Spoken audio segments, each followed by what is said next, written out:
What is going on, everybody? Welcome into Studs and Duds Week.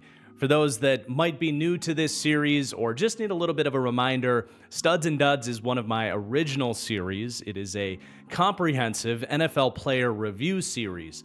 And this goes all the way back to 2016 when I first started my channel. You may or may not know this channel actually got its start as a Madden channel. And while I no longer do Madden stuff on this channel, though when I have time, I do stream on Twitch and do rebuilds on my other YouTube channel, TFG Plays, if you want to go check that out. But while there's no more Madden on this channel, I do still make my own custom community roster where I edit all of the ratings to be what I consider more realistic, more accurate. As we know, EA's ratings can be a bit wacky.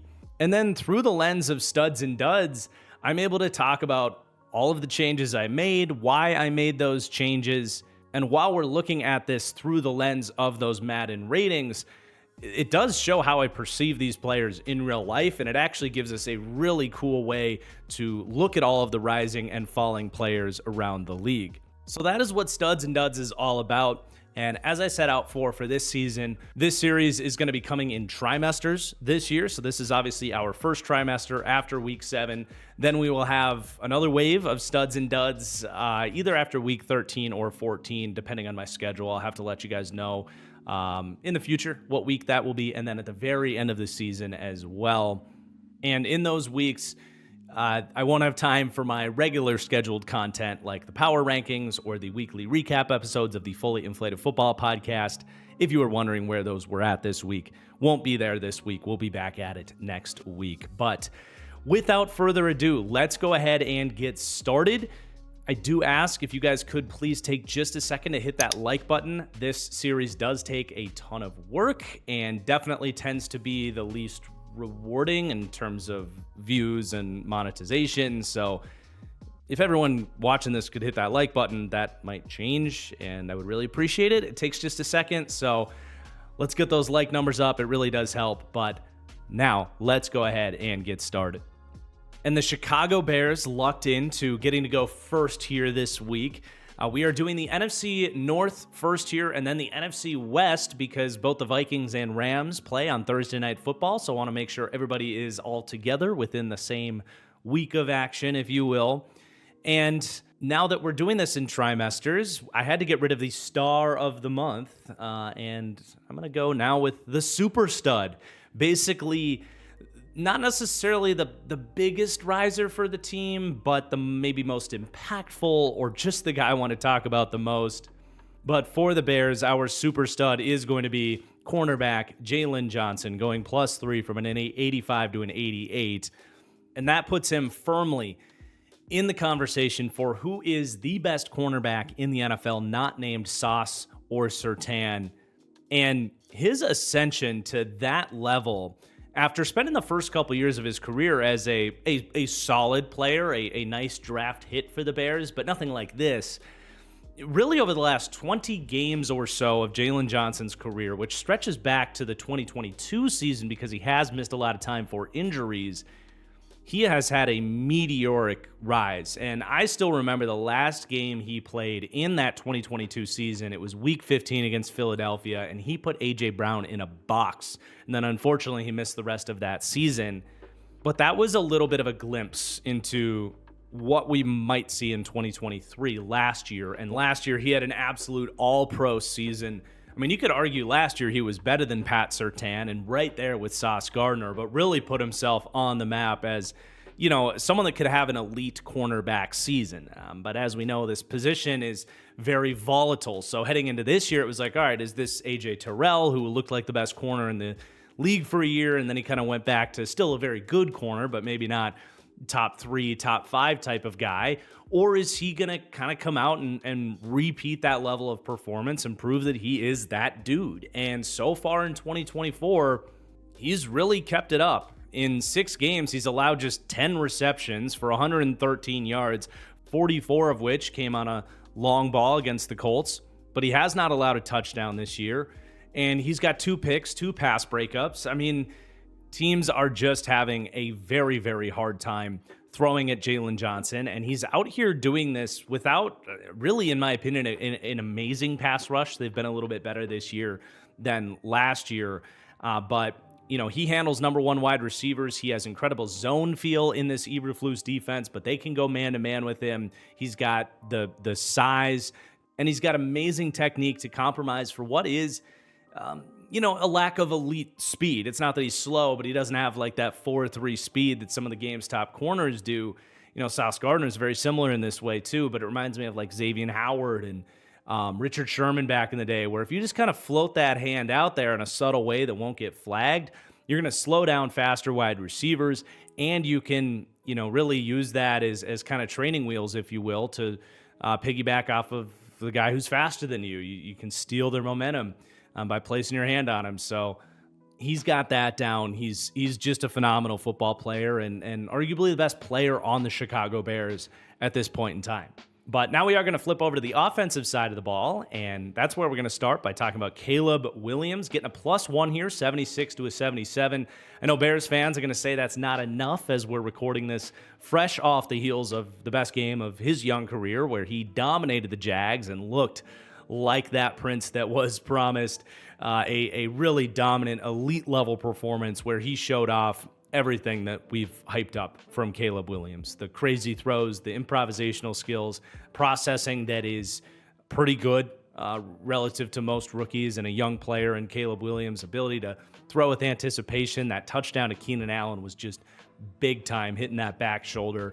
So with that fresh on our minds, Bears fans are going to say, hey, this should be more of a boost for Caleb Williams. But if we're being honest, he had massive expectations coming into the year. And if we did a week 4 studs and duds, we probably would have had to lower Caleb Williams. Something along the lines of, I still feel great about Caleb, but he's not playing quite as great as you could have hoped. But the last couple of weeks, he's gotten back on track with the hype and a little bit more. So that's where the +1 comes in there for Caleb. And he's starting to play a little bit better now, as the run game has been much better. Many, many thanks to DeAndre Swift, who I have been very, very harsh on. I was very harsh on this signing for the Bears. And honestly, this is not going to be a case where I apologize and say I was wrong. I do that plenty of times. But I genuinely think DeAndre Swift has had a mentality shift at the running back position. And even in the first couple of weeks for this Bears team, he was maybe trending towards going down even further. He was horrible and looked exactly like I had said on DeAndre Swift, where he's a guy that struggles to get north and south. He gets east and west way too much, passes up on open holes and shows poor vision, and doesn't run with a lot of power. Well, something switched. Credit the coaching staff, credit DeAndre Swift, but he just looks like an entirely different running back from week 3 on, really at the point where there were viral tweets where it wasn't just me going at DeAndre Swift. Lots of people pointing out just how bad he was playing and showing clips of all of these poor, vision reads that he was making as a running back. But week 3 hits, and really since then, it's just different, man. It seems clear to me that something either clicked or the coaching staff told him, hey, stop dancing around, pick a hole. Hopefully you pick the right hole, but if you pick the wrong hole, just pick it and, choose wrong and play fast. Put your head down, run through tackles, run with power. And it's just been revolutionary for his outlook here.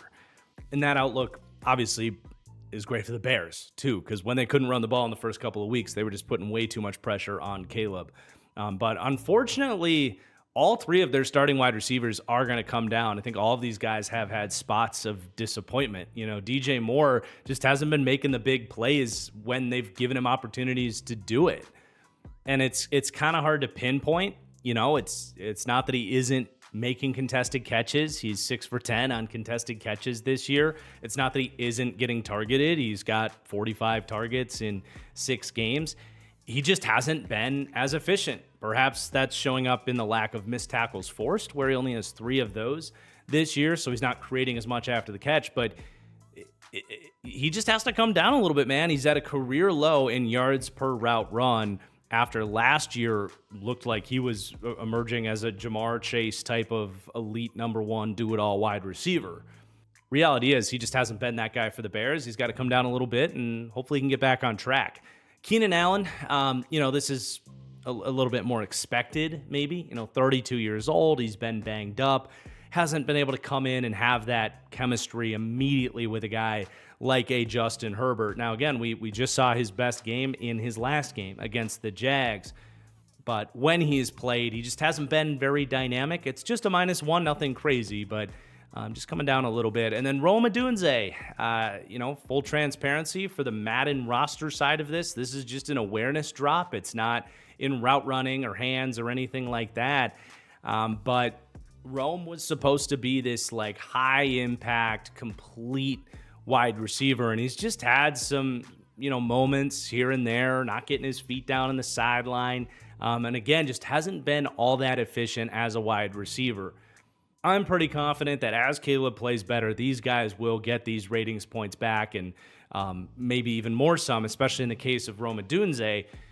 But I do think if you look at some of the Bears' offensive struggles, we haven't talked enough about how these wide receivers just haven't played up to their namesake to this point in the year. So I wanted that to be reflected here.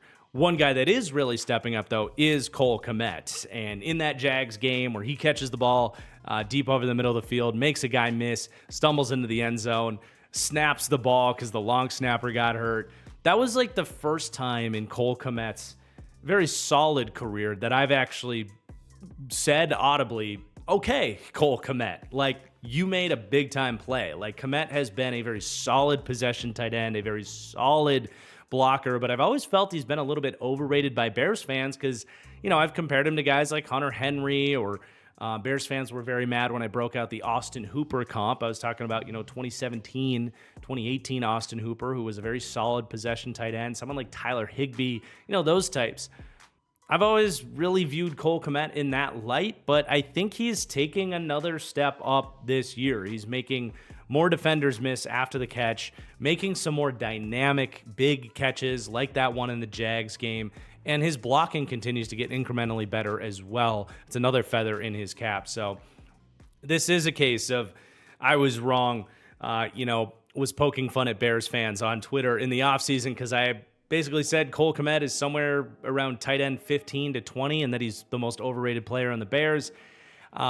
Well, he's not. He's a very good tight end, definitely in the top 10 conversation, much more than top 20.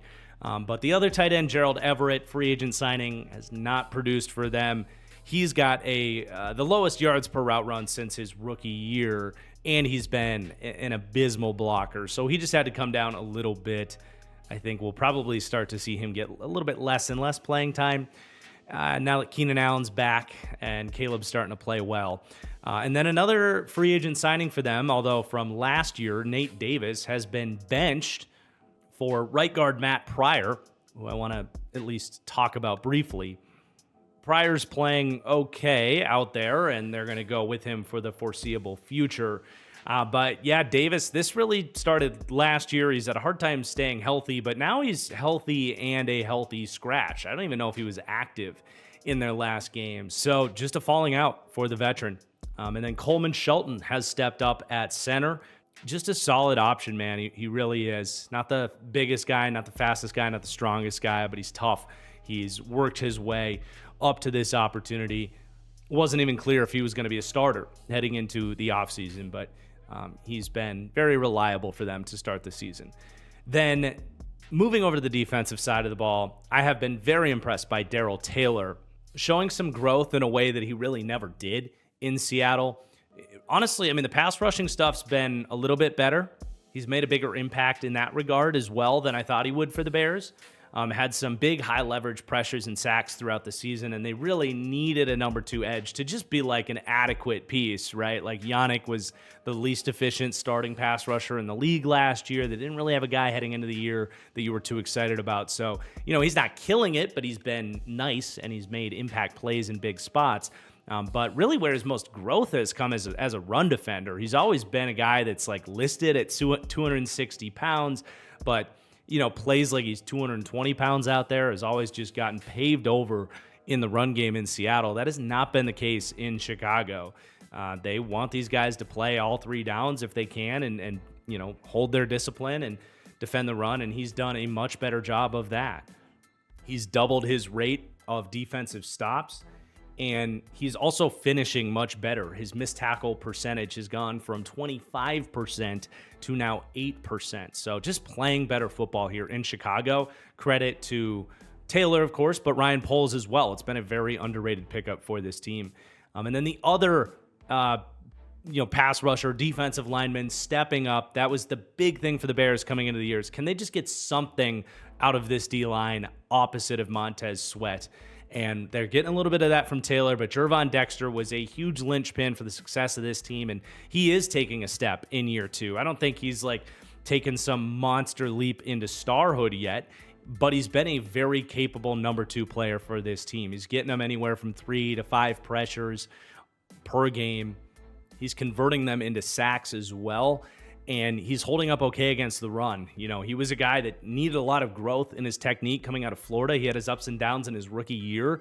Was very optimistic for what this year was going to look like, and you got to be pretty pumped if you're a Bears fan with his trajectory, because he's only just getting started for sure. And his big problem coming out of Florida was the get-off was just really poor. He was strange how slow off the ball he was. You don't notice that anymore with Gervon Dexter. It's not that he's getting on top of guys with the best get off and acceleration you've ever seen. But it's not like it was at Florida where you're wondering why the ball is snapped and he's still in his 3-point stance. So that's been a big help too. So I also thought about being this team's super stud along with Jalen Johnson. But then into the second level, Tremaine Edmunds having a nice year. I still don't think his processing ability is where you'd want it to be, to the point where he's like an elite linebacker. And I still think TJ Edwards is the better player. But I have definitely felt like Tremaine Edmunds is getting himself into better playmaking positions. And he's buying into this kind of team mentality as well of the Bears are all Peanut Tillman now, and they're all going out to punch the football out. He's got a forced fumble in the year, and he had another pass breakup on, I think it was either Ingram or Travis Etienne in the Jags game that very closely could have been another forced fumble where he wraps that arm around, punches it out as he's turning up field, and then they did the whole review of was it a football move? Very easily could have been another forced fumble. So he's flying around, making some plays, I think getting even more comfortable in this defensive scheme. But then into the secondary, Tyreek Stevenson continues to just be a very solid number 2 corner for the Bears. He's pretty streaky in terms of coverage, I'm not going to lie, and I'm a big Tyreek Stevenson fan. It's been fun to see him, so quickly amount himself as a starting corner in the league, but he does give up a lot of yards. He's a little bit of a risk taker, kind of a poor man's Trayvon Diggs in some ways, where he's not the stickiest man-to-man corner, but really good at kind of baiting the quarterback, making him think he got something, and then going to make a play on the ball. And as a number 2 corner, that's a really nice weapon to have, because those guys are going to see some lower quality targets. But then in the slot, Kyler Gordon also getting a +1, just kind of steadily climbing. Not a superstar player, but incredibly smart, more often in the right place than not. And really just not getting picked on too much in coverage and continuing to be a solid run defender from the slot. He's just a really good player there. But then at safety, Kevin Byard has been such a pleasant surprise. We weren't really sure what he was going to be heading into the year. The Eagles, right around this time last year, traded essentially nothing to get him from Tennessee. And then they actually end up cutting Kevin Byard. And the Bears pick him up pretty cheap, because really he had kind of reached that point where the league was looking at him as a name and not necessarily a star. Well, the Bears roll the dice on him, and man, he looks pretty much like that top 5 safety that we saw in Tennessee not too long ago. I mean, he's only 31 years old. It's not crazy to think that he just was a little bit banged up and not playing 100%. There's no denying that his tape in Philadelphia was pretty poor. He looked slow. He was late to the ball. Wasn't much of a playmaker. That's not the guy here in Chicago. I mean, he's got picks. He's been an incredibly consistent tackler. He's been an ever-present run defender. He's just been phenomenal. He's been such a amazing upgrade in the last kind of weakness in that secondary to make this probably the most complete secondary in the NFL. It's been a great signing for the Bears. And then even Elijah Hicks, he had to step in for a week. He got the start against the Jags and had a few nice plays in coverage. So a +2 for Elijah Hicks, way down there at a 65 overall. And then the rookie punter, Tory Taylor, we figured he'd be good because he was one of the most popular punters to come out of college, being on that crummy Iowa offense. But this dude's got an absolute cannon. It's not too often that a punter truly grabs my attention, and Tory Taylor has done that. And there are your Chicago Bears. Let's now move on to the Detroit Lions. Their super stud is going to be a celebration of what Aiden Hutchinson was doing this season. It is obviously so tragic for Detroit that he got hurt in the way that he did. Hopefully he can make a full recovery. But he was on a hot track for Defensive Player of the Year. In 4.5 games, he had 45 pressures and 8 sacks. That is on pace to basically shatter every pass rushing record we've seen. Now, a lot of those did come against backup tackles. Those numbers were going to come down to earth a little bit, but what he did to those backups spoke volumes about really the level he was playing at, not to mention the run defense, the leadership. It's just sad to talk about. There's just no replacing this guy. But I did want to highlight just how good he was and how much he was even rising, in my opinion. You know, I heading into the year, I said there were 5 edge rushers in the top tier: Crosby, Bosa, Watt, Garrett, and Parsons. And that Hutchinson was knocking on the door of that tier. Well, I think he broke that door open and entered that tier. I hope he can resume at that level, and we can kind of confirm that next year. But a +4 for Hutchinson from this season, which, you know, through 5 games, that's not a bad gain for a whole season for a guy that came in rating at an 89. So we'll leave it as a celebration of what he accomplished. But man, yeah, what a devastating injury. But let's talk about the offense. There's not a ton of risers with this Lions offense. I feel like last year, pretty much everybody in the offense broke out, so there's less room for them to grow, so to speak. But I am going to raise Jared Goff. He has been so remarkably efficient the last 3 weeks, and what he did against that Minnesota Vikings blitz attack, really the only quarterback this year to truly handle it well. And he didn't just handle it well, he thrived. He knew exactly where he had to go with the football. And just the way he's managed pressure in a way that he really hasn't in years past. That's always been his Achilles heel. Well, he was dominant against pressure against the Vikings. And I mean, I didn't add it all up, but just the last 3 weeks, what is he completing? Like 90% of his passes, just not putting the ball in harm's way, continues to just really be one of, if not the best field general style quarterbacks in the league right now. So Goff continues to climb and thrive here in Detroit. And then some love for Jahmyr Gibbs, a +1. I think it was that Vikings run that did it, the jump cut, the juke to the outside. His dynamism, it really is. Jamal Charles was the pro comp coming out, but anytime you put a big pro comp on a guy like that, you know, it's not a guarantee they become that guy. And Gibbs is one of those special athletes at the position. I questioned this pick when they made it. They knew what they were doing, man. He provides dynamism to this offense that cannot really be replicated by any back in the league. And then Jameson Williams as well. Talk about dynamism. He is not really getting the ball a ton, but when he does, it's been so efficient. 21.2 yards per reception on 17 receptions. That's good for 361 yards and 3 touchdowns. He's done some stuff on the ground as well with the jet sweeps and stuff that they like to do with him.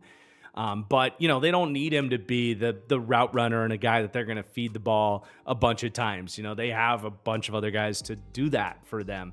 Within the role that they're asking him to do, he could not be more perfect. And it's just good to see him, like, earn the trust of the coaching staff, prove that he can get out there. He's not going to drop the ball. He's going to be in the right place at the right time.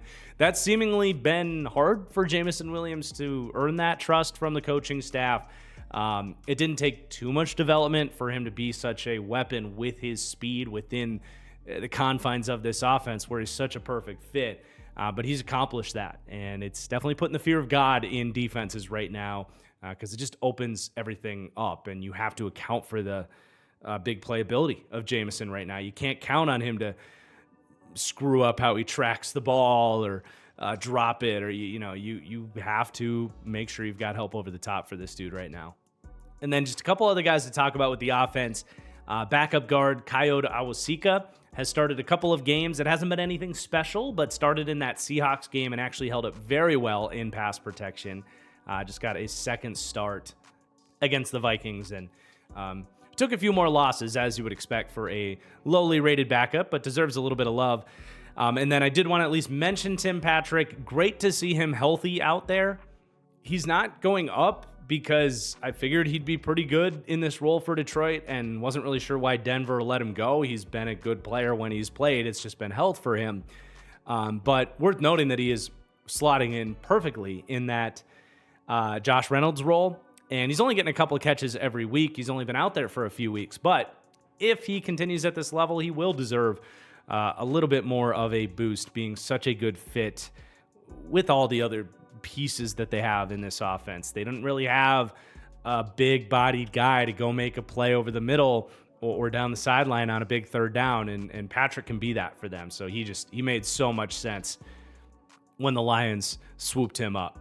But then defensively, they are getting some guys to step up, which they're going to need this to continue with Aiden Hutchinson going down. But hey, they're finally getting something from Levi Awuzarike. He's getting a +2 here. And honestly, would have been a +3, but the last 2 weeks, he's really cooled off. He had a really hot start at a great week 1 against the Rams, and then he ate against the Seahawks guard situation, which is a disaster. I'm still going to have to be a little bit pump the brakes for a guy that has spent the first 3 years of his career as a highly drafted second-round pick, really doing nothing. But this is really encouraging to see him out there getting some pass rush wins and just staying on the football field. Coming out, he had a good first step, had some good finesse rush moves to pick up some wins. So this is definitely a guy to keep an eye on. Like, can this be a piece that steps up to, hopefully make up some ground with all the pressures they're losing from Aiden Hutchinson? But then on the edge, Isaac Ukwu, an undrafted pickup out of Ole Miss. He's been getting out there, just eating up some downs, basically. I can't say he's really popped for me on film or anything crazy, but I did have to go ahead and create him because he wasn't in the game, and he's getting some pretty significant playing time for this team that basically has no other edge rushers left. Especially as you look at the notes there, Marcus Davenport, he's also done for the year. I wanted to at least mention him, not that it's a huge surprise. We talked about this when they signed him. But I lowered his injury rating in Madden to a 6. It's not even being dramatic at that point. Like, that's been the deal with him. I don't know if he can really play football. Unfortunately, his body just betrays him. One of those dudes, sadly. But at the linebacker position, they're getting some guys playing really well there. They've continued to be a great run defense this year. I think these linebackers are a big part of that. And Jack Campbell, their first-round pick last year, has been an absolute stud in run defense, just flying to the ball. That's what you expected him to do coming out of Iowa. But even in his rookie year, he wasn't, elite at it. He was good at it. I would say he's playing closer to kind of like a great to elite level right now. You cannot get past him. He's one of the few linebackers in football that actually has the size to stack, shed, thump in a traditional way. They love him for that. And yeah, he's been a beast there. And then Malcolm Rodriguez has had to play more because Derek Barnes unfortunately went down early in the year. And he's got a little bit of his juice back. You remember Malcolm Rodriguez had a breakout rookie year, and then last year they bring Anzalone back. They played Derek Barnes a bunch. They obviously draft Jack Campbell. Rodriguez just didn't play a lot, but even when he did play, missed a lot of tackles and wasn't quite as good as he was in his rookie year. Well, he's already got more defensive stops than he had all of last year and about the same amount of playing time. And he's not missing as many tackles. So their depth at that position is incredible. They can definitely stomach an injury to a guy like Derek Barnes, who's playing in a part of a rotation anyway. But yeah, Rodriguez is making the most out of that opportunity. And Trevor Nowaski, I can't say I'm too familiar with him. What is he out of, like Sioux Falls or something like that? Saginaw Valley State, but a high tester, someone they clearly like. He's found a way to get into the mix in this linebacker rotation. The Lions are a team that loves linebacker by committee. They want these guys fresh and flying around, kind of like running backs. So he gets kind of bumped up the depth chart here, and he's definitely splashed. So someone to keep an eye on for sure. He's definitely their type. But then into the secondary, man, these two safeties, Kirby Joseph and Brian Branch. I mean, is there a safety duo playing better than these two right now? I think on paper you would say Atlanta probably is the better duo just overall, but I don't think you can find a safety duo playing better than these two guys, both Kirby Joseph and Brian Branch. I think it's been quietly lost, while Brian Branch is having like a defensive player of the year type of season himself, and we'll get to him, but it's been quietly lost that Kirby Joseph also has 4 interceptions and has very quickly kind of recaptured the hype that we had on him coming off of his rookie season. Like, he had that game against the Packers where he like baited Aaron Rodgers into a pair of interceptions, looked like this crazy playmaking safety on the back end, and he just wasn't that guy in year 2. It's not that he was horrible, but he gave up a lot more big plays on the back end. His tackling took a hit, and it just, wasn't the best sophomore campaign for him, but he has really come out hot in 2024. 4 interceptions again already, so he now already has 4 picks in all 3 of his seasons in his young career. But the impact in run defense, he's played a little bit more. I can't say he's played more down in the box, but you've felt his presence down in the box, and he's not missing tackles like he did last year. So he's been a huge impact. And then now his running bait safety, Brian Branch. Excited to talk about this. I mean, in the Lions deep dive, I had my questions about this whole idea that they were going to play him at safety more often. And, I still think what we said at the time was he'll be their base safety. And then when they get into nickel defense, he was projecting to be a slot corner. But because they've had so many injuries at safety, Melifonwu hasn't been out there, and they have some depth at corner. They're like, you know what, Brian Branch, you're just going to be a straight up safety. And the last couple weeks especially, he's played like almost no slot corner. And I wasn't sure if he was going to be in it's just harder to make plays from safety than it is from the slot. You're just around the ball less. But Brian Branch is just so good that he finds his way around the football. And for me, it's not even so much the interceptions. I mean, one of the picks against Dallas, he's just standing there, free safety in a blowout game, and it lands right in his lap. For me, it's much more about these instinctive pass breakups where his experience as a slot corner, and a lot of these times he is from a slot corner alignment as the strong safety, but his ability to just stay in a receiver's hip pocket, find his way to get his hands on the ball, like just whether it's diving in for a pass breakup to time it up. He's just such a disruptive cover player wherever you want to play him, but he does also have some ball hawking moments from more of a safety alignment where clearly he's always been in a position where he can do that too, even though they've played him in the slot. So he's just absurd, man. He's just one of the best defensive backs in the league, period, full stop. Very like Antoine Winfield-esque now that, Winfield kind of did the slot to free safety thing as well. I think we're seeing a very similar thing with Brian Branch, and I'm curious to see now, okay, he's shown this as a safety. He's now like a top 3 to 5 safety in the league too, if not the best. He's played 5 games there. I don't know if I'm quite ready to say he's better than Jesse Bates and Antoine Winfield, but he's certainly playing at that level. But I'm curious to see kind of, do they keep him there? Do they put him back in the slot? Anything is possible with Brian Branch. He's phenomenal. And then I did have one other guy I want to talk about, Terrion Arnold. I didn't quite have it in me to lower him yet. It's tough to play corner in the NFL when you're on a team that plays a ton of man coverage. So it's a tough ask what they want Terrion Arnold to give them. But he has given up a lot of yards, not a lot of plays made on the ball either. And he's actually been pretty bad in run defense. That big Aaron Jones run, for example, was totally on him, but he's had some other poorly graded moments as well. So not lowering Terrion Arnold, but you wish he was playing a little bit better for what they, spent a first-round pick on him to fill that hole at corner. He hasn't been great. And then the last guy here, Jake Bates, the kicker they picked up, has been very good. We created him at a 73 overall. All right, let's move on to the Green Bay Packers. And I've got an offensive player for their super stud. It is Zach Tom, entering the conversation for the best right tackles in the league. He's not Penei Sewell. He's not Lane Johnson. But after that, you want to throw Zach Tom in that conversation, I got absolutely no problem with it. He's just so freaking smooth, athletic. And coming out, the main knocks on him were size and play strength. Well, he's put on 10, 15 pounds of functional muscle. His run blocking has gotten so much better than it was coming into the league. His anchor has gotten so much better than it was early on. It's actually crazy how much this reminds me of David Bakhtiari, who had the same issues coming out, was a mid-round pick, but always had just phenomenal footwork and technique. Very, very similar with Zach Tom. He's having really an all-pro type of season this year.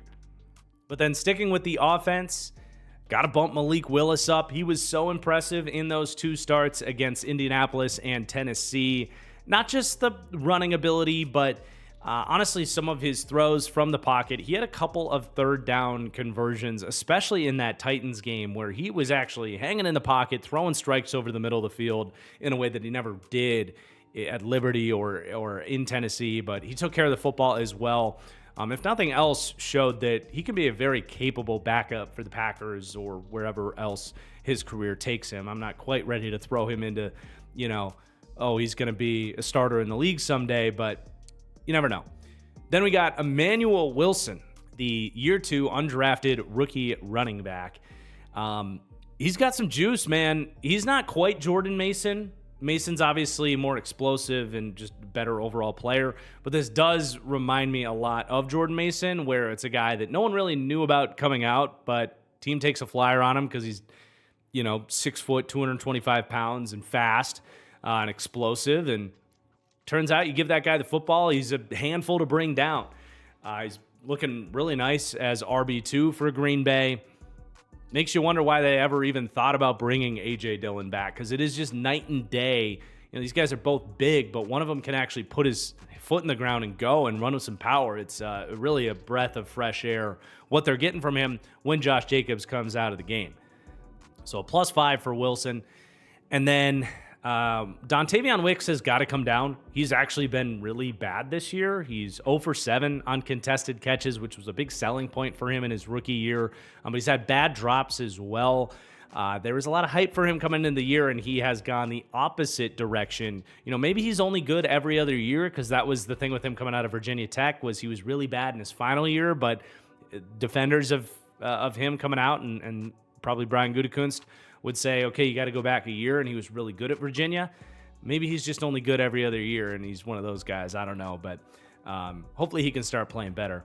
Jaden Reed, on the other hand, is going to go up, though he is second in the league in drops. He's got to clean that up, but just imagine how efficient he's going to be when he does clean that up, because he just has so much juice, and I don't even remember seeing it at Michigan State or in his rookie year, and I've always liked Jaden Reed. But he's got a little bit of like that Rashee Rice, Deebo Samuel to him, where he's just faster with the ball in his hands. He's so tough to bring down. He's just a great playmaking receiver. They would give him the ball on jet sweeps and stuff, and he was okay with it, but he wasn't making guys miss and having these 40-yard house calls.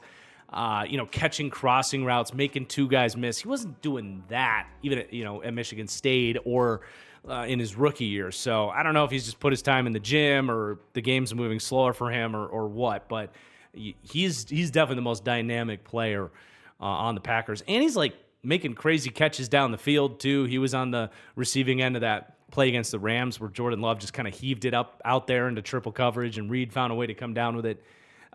He's been really good. Just got to clean up the drops, because this would probably be a +4, honestly, if he didn't, have basically a drop every week at this point.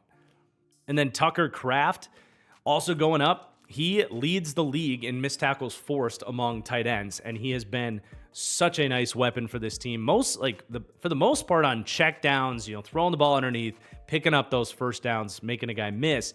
But has a nice touchdown catch, showing some really good body control. Just such a consistent physical tight end for the Packers. Unlike Luke Musgrave, who's got to come down too. A very up and down rookie season, but he's had a really ugly start to his season, kind of under the radar. He's actually kind of a core reason for 2 of Jordan Love's interceptions this year. One where he wasn't the intended target and he went way outside of his catch radius to try and catch the ball, where he was targeting a guy in the second level and pops off of Musgrave's hands. If you're going to do that, you got to at least catch the ball. He pops it up. It gets intercepted.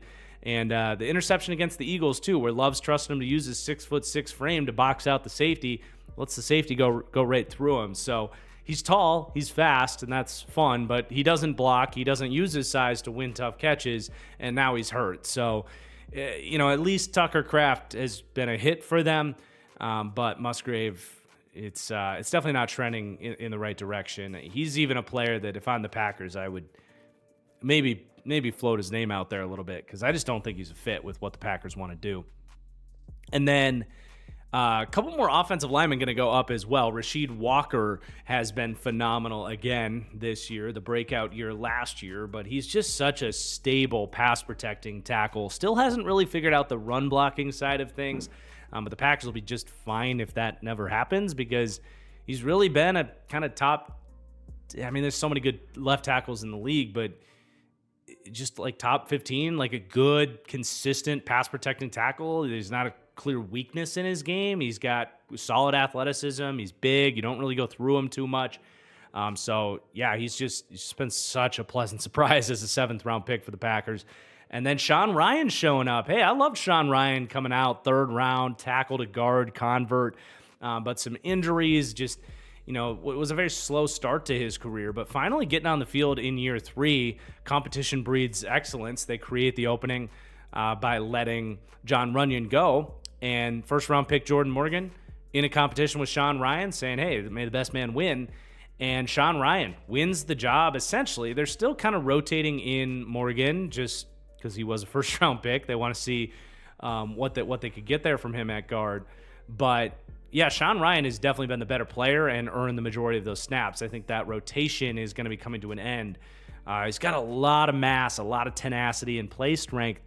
Just needed some of the technique to get cleaned up. So looking like yet another hit on the offensive line for the Packers and our guy Gutekunst. But then on the defensive side of the ball, it certainly has not been all good. And this defensive line has been really one of the most surprising units in the league, I think, from a negative standpoint. They just aren't getting these guys to win one-on-one pass rush reps. Really, the only good pass rushing moments they've had for the most part have been with Jeff Hafley's remarkable blitzing schemes that have really impressed me. But really, all these starters, Rashawn Gary, Preston Smith, Lucas Van Ness, Kenny Clark, these guys are all coming down. In the case of Rashawn Gary and Preston Smith, they are 48th and 49th out of 60 in PFF pass rush win rate this year.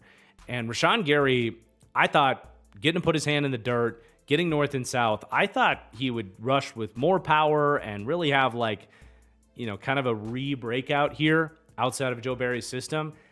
It's gone the complete opposite direction. It's almost like he's uncomfortable from a 3-point stance after being in a 2-point stance all these years. But he's not really generating that power that he did, and without that, all you really have is speed and bend and his hands. Now, he's still getting chipped a lot, and the last couple weeks have been better. I don't think it's over for Rashawn Gary by any stretch of the imagination, but he's got to come down. And the other thing is that the second half of last year, he really cooled off too after a hot start.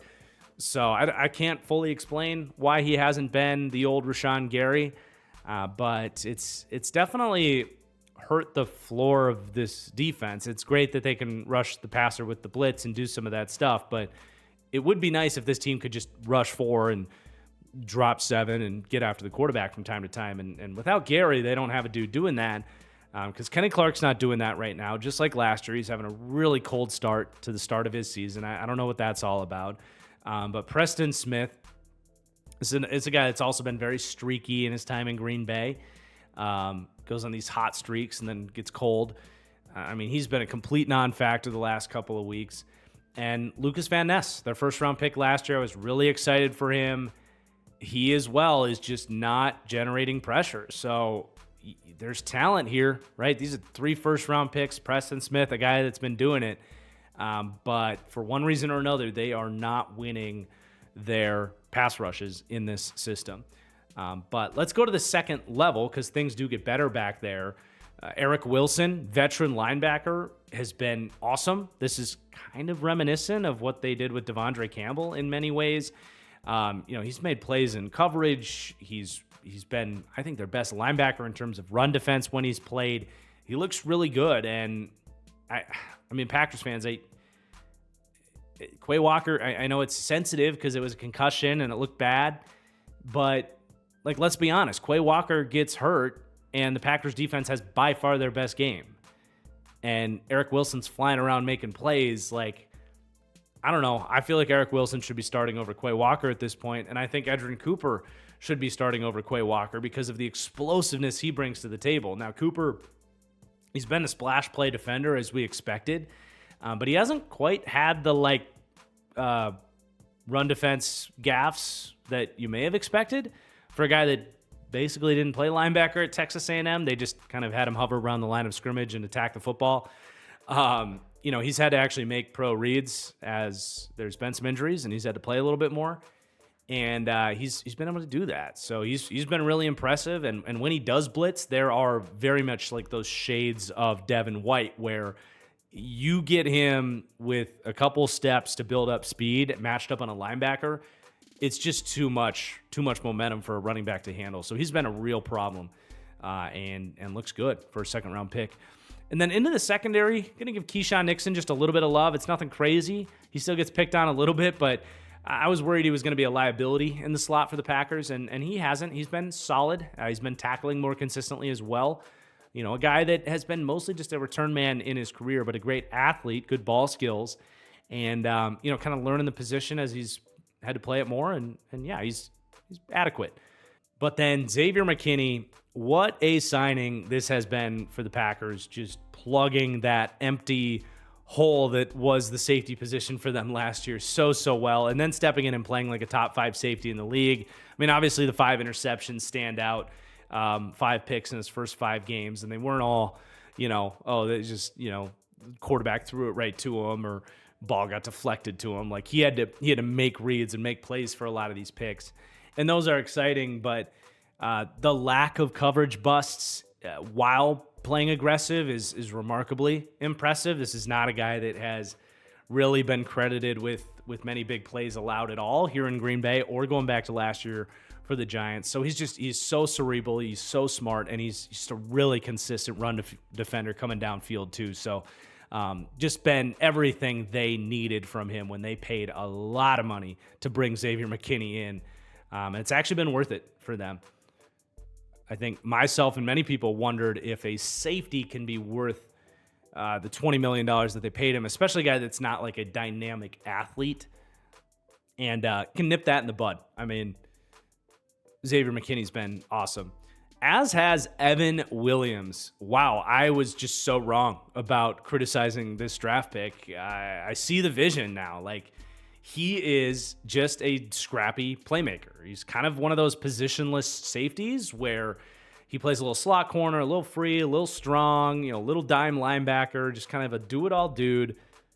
But they typically put him in a position where they're not asking a lot of him in coverage. It's a lot of buzz assignments or manning up tight ends, and he's just good at that. He doesn't have great long speed, and he's not the biggest guy, but just really technically sound, super physical in run defense as well. But he has a peanut punch type of forced fumble. He's had really nice plays on the ball where he's maybe not even always in the best position coverage-wise, but just has really good ball skills to find the ball, oftentimes lunging out of position, but just getting enough on the ball to break it up. So he's just been such a pleasant surprise for the Packers that needed somebody else to step in terms of depth in the secondary.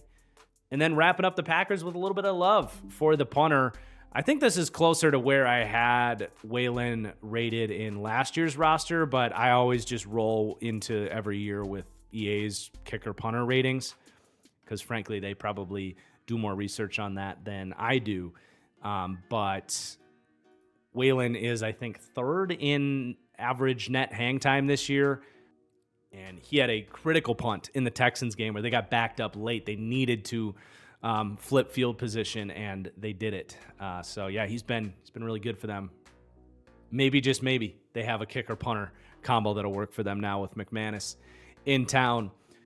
And then the Minnesota Vikings. What a year it's been for Minnesota. And you know who it is for their super stud. It is Sam Darnold. Going up 4 here. Would be more than that if there wasn't still like a play or two every week where he's still kind of doing the Sam Darnold thing where he's like trying to throw picks and fumble the ball backwards and all this stuff. But the underlying play-to-play stuff is just so much better than it's ever been with Sam Darnold. And he's just so comfortable. I think, yes, within the Kevin O'Connell offense, and yes, O'Connell does some stuff to help him and all that, but I feel like oftentimes we don't give Sam Darnold enough credit for some of the high-level reads he's making, some of the high-level throws he's making. You know, this is a guy that has spent time as a backup, I think continued to work at it. I think he really studied and prepared for the Niners last year and came on a good recommendation that he was a guy that, you know, was capable of this type of thing. So I think the underlying work behavior and the processing, the decision-making has been pretty good. Again, with a couple mistakes riddled in there every week.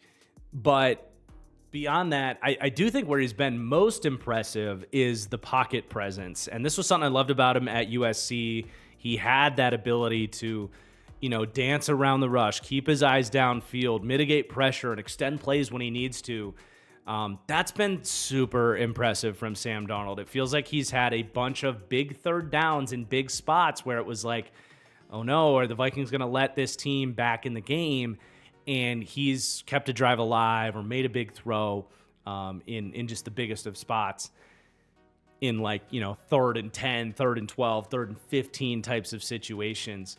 So he's really playing well. And I'm curious, if he can weed out some of the mistakes, just get that turnover worthy play rate down, it doesn't even have to come all the way down. Like if he plays risky and is kind of Jordan Lovey, if you will, where there's going to be some reads, some aggressive decisions that pay you back the wrong way, but clean up some of the fumbles in the pocket and some of the uglier interceptions. I really think the dialogue is going to get interesting in terms of what do the Vikings do with Sam Darnold and J.J. McCarthy. I think we can leave it where it is for now. There's still 2/3 of the season to get evaluation on that, but he's obviously trending in the right direction here. And if he keeps going up, it's going to be very, very damn near impossible for the Vikings to say goodbye. But let's talk about the rest of the offense. So Ty Chandler is going to come down 1. He has kind of been overpassed now with Cam Akers coming back. They traded for him. He was in camp in the preseason. But yeah, Chandler was just really inefficient. And he's one of the weirdest running backs I've watched in that you think he'd be good. You want him to be good. He's had the opportunity. He's got a lot of traits. And when I watch him, it's not even that his vision is all that bad or that he doesn't look athletic on tape. It's just he is, I think, the least creative running back I've ever watched in the sense of, elusiveness. Like he just doesn't see guys coming and doesn't try to make them miss. He just kind of always gets what's blocked up to the best of his ability. And then when a guy's in his area, he's going to go down. And he doesn't have any contact balance either. But I don't know. I can't really explain it. Most NFL running backs dream of the ability to get to the next level and, play like Barry Sanders or try to run through guys. And Ty Chandler's just like, all right, defenders here. We ran the ball. Time to go down. Get back to the huddle. It's just, I don't know. Very unexciting. Vikings clearly tired of it as well. But let's go to wide receiver, Jalen Nailor. He's going to get a +2. He only has 12 receptions on the year, but he's been very efficient with those receptions. He has 213 yards, 3 touchdowns, again, on just 12 receptions. has always been a guy that I think Vikings fans and draft heads watched the highlights on him and saw the testing, saw the player, and they were like, I feel like this guy could be good if he had an opportunity, and Michigan State just didn't know how to use him, kind of like Jaden Reed, honestly, in many ways. But here you go in Minnesota. He's getting opportunity and winning in a lot of different ways. He's made some tough catches. He gets open on crossing routes. He's a nice guy after the catch. He's just a guy that kind of checked a lot of boxes from a scouting perspective, but never really produced. And now he's getting those opportunities. So you love to see it. I think if nothing else, he's a very solid wide receiver 4, but I think he could be a little bit more than that. He's always projected at his best as maybe something like a Robert Woods, for example, someone that can kind of win inside out, maybe not sensational at any one thing, but just very solid and a good athlete. Good start to the season for Naylor. Obviously, there's only so many targets to go around, so I don't know if he's going to ascend to Robert Woods' status, but he deserves some love for sure. Then on the offensive line, Christian Darrisaw needs to go up. I mean, he just continues to dominate. The more he plays, the more he goes up, basically. But a little bit more surprising is Blake Brendel, the left guard. I tweeted this out, but we are seeing a renaissance of 6'7" interior offensive linemen. We already had one earlier we mentioned with Matt Pryor playing okay for Chicago. We've seen Mekhi Becton and Daniel Falele for Baltimore. But there's always been this notion that 6'7" is too tall. You can't get the leverage against shorter interior defensive linemen. And I've been guilty of, saying that's not going to work for guys too. But I think teams are looking around the league like, hey, that guy's playing pretty well. That guy's playing pretty well. He's handling it just fine. It's kind of how it goes in the NFL. You can go 30 years and, teams will just follow a trope and not try anything different. And then the second someone makes it work, it populates like fungus around the league. And Vikings are a part of that. Blake Brendel has stepped in from tackle in years past, and he's actually playing really well. I was very curious why they went with him over Dalton Risner. I know Risner's dealt with some injuries as well, but he's using that size to create movement for what's been a pretty good run game and hasn't been much of a problem in pass protection. He had one bad game week 2 against the Niners, but has otherwise been really, really solid. Unfortunately, Ed Ingram has not. I liked what I saw from Ed Ingram's tape last year. I really liked his trajectory, and hopefully he can get back on track, but there's no way around it. He's been one of the least efficient pass blocking guards in the league this year, and I do wonder if Dalton Risner is getting healthy here, if they might take a look at Risner at right guard, if that might be their best combination. Something to keep an eye on for sure, because he is really struggling, and I thought he was going to go in the opposite direction. But then you look at the defense, and this unit's playing so well. You knew there was going to be some guys going up, but some kind of unsung heroes of this defense. A big part of what's working for Minnesota is they've actually been a really good run defense team, and these two kind of hybrid ends, they love that 5-1 penny front where they put Metellus in as basically a linebacker, dime safety hybrid type. And, it's kind of like a quasi 3-4 front. And they love having these athletic, kind of undersized defensive tackles that can play a little bit of a 4-eye spot, be that kind of tweener. And both these guys, Bullard and Tillery, have played that role really, really well. Bullard did it last year. He's just a really tough, hard-nosed gap setter up front. But Jerry Tillery is very surprising. I mean, he hasn't really found a home in the league, both in terms of team and role. But last year, he did, for the Raiders, in a Patrick Rams system that used him fairly similarly. He really did kind of show, okay, I can play some 5-tech and be a bigger bodied problem for tackles that aren't used to handling 295-pound defensive end. And he is 6'5". He is an athlete, but he's just never had the anchor to play in between the tackles and be a problem there. And he's never been a great pass rusher. He's been okay in that regard, but yeah, just good scouting from Flores and the front office to pinpoint a guy that could be a really nice role player for them in a former first-round pick that was a bust, but he's carved out a nice role and he's doing what they're asking him to do. in Minnesota. And then Andrew Van Ginkel, who we kind of knew the second the Vikings, or really the second free agency started, that Van Ginkel was going to be a Viking because Flores loves this guy. He was born to run Brian Flores' system where they run all these crazy blitzes with the stand-up linebackers. And if you're going to do that, to have an on-ball edge linebacker that has literally played off-ball linebacker, has crazy, range and instincts, dropping into coverage, and can do any sort of thing you want to ask him to do, along with actually being a good one-on-one pass rusher and an incredible run defender, like all in the same. He's just such a great fit and such a perfect signing. He's been a huge part of the Vikings' success. And I mean, he's had pick sixes, he's had big sacks, he's been great against the run. It's just been everything for Andrew Van Ginkel. He's a monster. And then Jonathan Grenard as well. Really, the signing of these two guys has been phenomenal. Grenard's been really able to win one-on-one pass rush snaps. That's what they paid him to do, and he's been phenomenal at it. Coming off his best game as well, working Taylor Decker, which is not easy to do. That's a good left tackle, and Jonathan Grenard kind of made him his bitch in that game. Like, he was so good, showing power, showing really good hands and technique. Really just a complete pass rusher who has come into his own. He had kind of a roller coaster start in Houston, and really seems to have found that consistency and settled in. And I mean, good on the Vikings, man. It was a risky signing when they paid him because he's been so up and down in Houston, but they believed in him. They believed in the tape, and he's been, just awesome. So both those guys getting up into the 80s territory, which are like, 80 to 83 for me is kind of like really high-end number 2 rushers for edge guys. And yeah, obviously both those guys in that territory now. And that's a better place to be than where they were last year, where it was just Danielle Hunter and nobody else, especially when you see Pat Jones going up +1 and Dallas Turner has barely played. I mean, that's looking like a really good take of mine.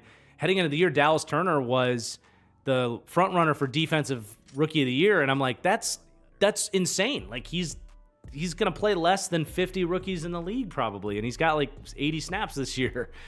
And a part of that is because Patrick Jones is playing pretty well. He's got 5 sacks. I watched all of them on NFL Pro. They're easy layup sacks.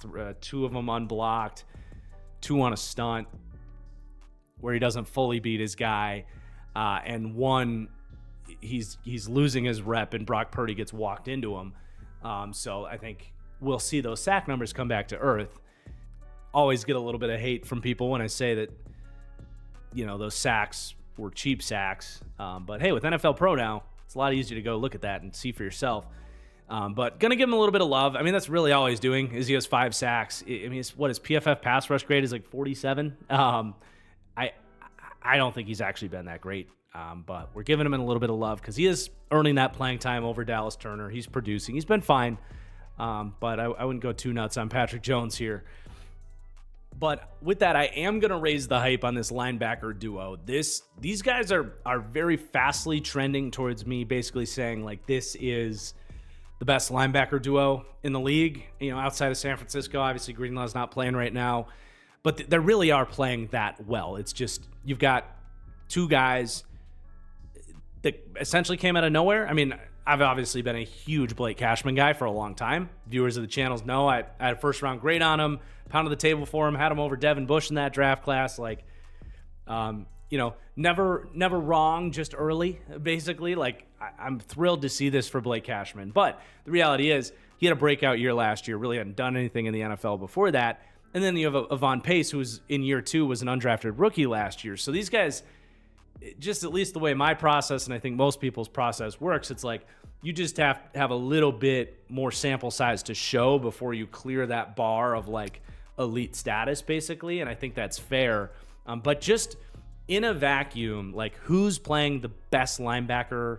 Like, which team has the best linebacker duo in the league right now here in week 8?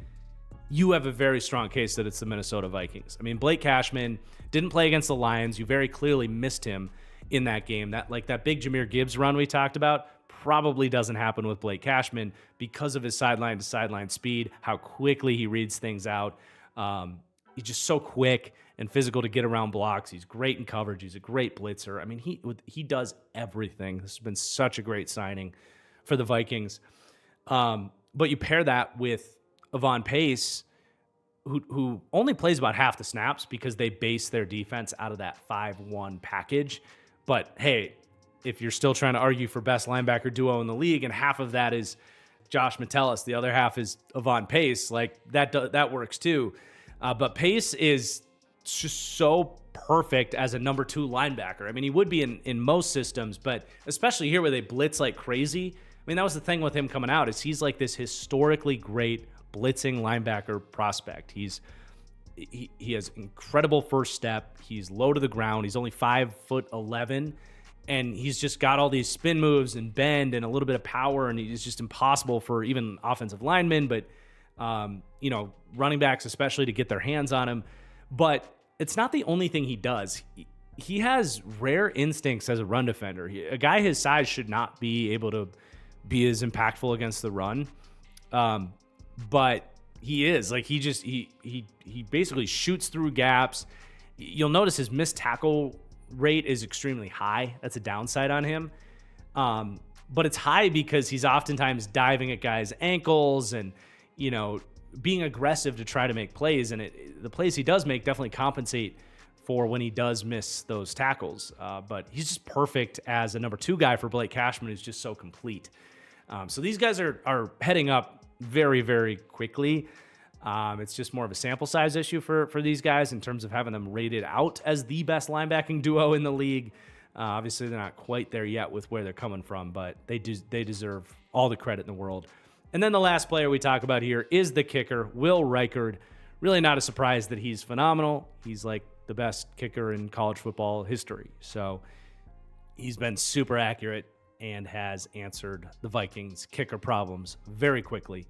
Honestly, a little bit surprised with all of the kickers that we've seen go 3rd, 4th round. I'm a little bit surprised that this was the one that fell to the 6th. Just felt like the guy that made all of the high stakes kicks at Alabama for so long and is the leading scorer ever in college football. That might be the one you take a little bit earlier. But hey, the Vikings benefit from it. So there is your NFC North studs and duds. We are out of here. We got the NFC West next. Hit that like button down below. Let me know if I missed anybody, where I went right, where I went wrong with this. But yeah, we'll see you guys later.